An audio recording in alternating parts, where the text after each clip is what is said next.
So in the Merchant Marines, we're about commercial vessel sailing.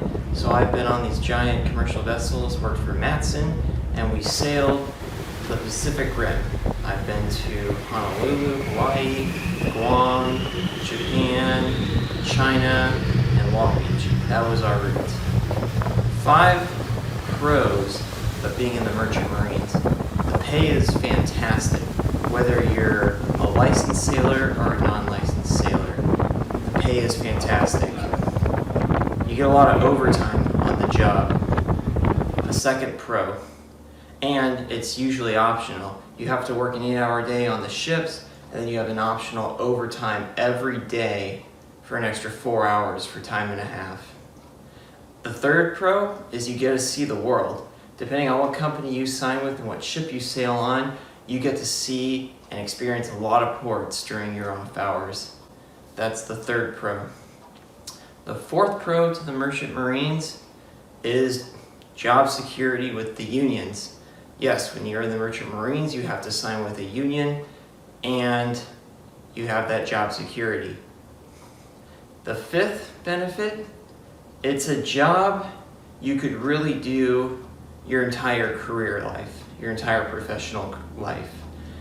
You could be a captain at the age of 60, you could be an AEB or a third mate at the age of 20. So there you go, longevity in the career. 5 cons to the job. The first one is you're away from family for a long time.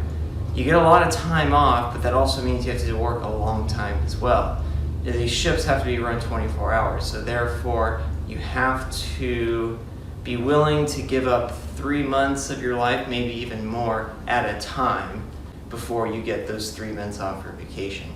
A second con is no Wi-Fi or internet, so you can't really connect with people until you're in port. So that also can create loneliness unless you have a great crew. That also leads me to my third con. Sometimes you're not sailing with the most greatest people, or people you don't like, people you might not have interest in, and therefore you can't connect with them. So therefore, you might not find yourself having many friends if these people don't have the same interest that you do. The fourth con of being in the Merchant Marines is generally you're tied to one ship once you get a job.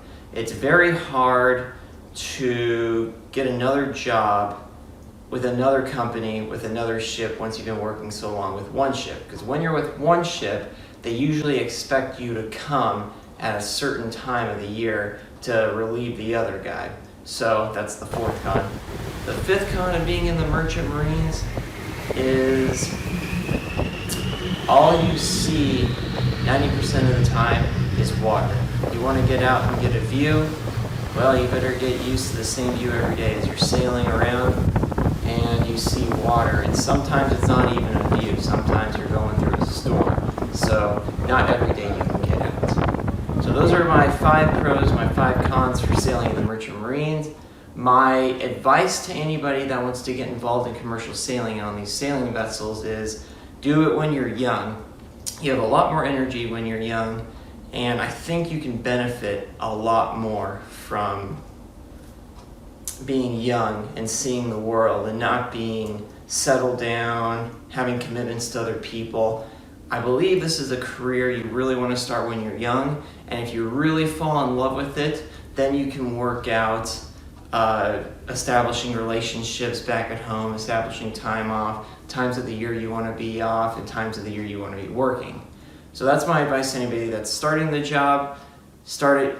The younger you start it, the better. Anyways, my name is Josh from Jake Josh Team YouTube channel. I am the editor of Jake Josh Team YouTube channel, and those are my 5 pros and cons of being in the Merchant Marine. And like I said, now I have transitioned careers to active duty Navy, and maybe when another video gets released on this, I'll tell you about how that career is going. All right, thank you very much.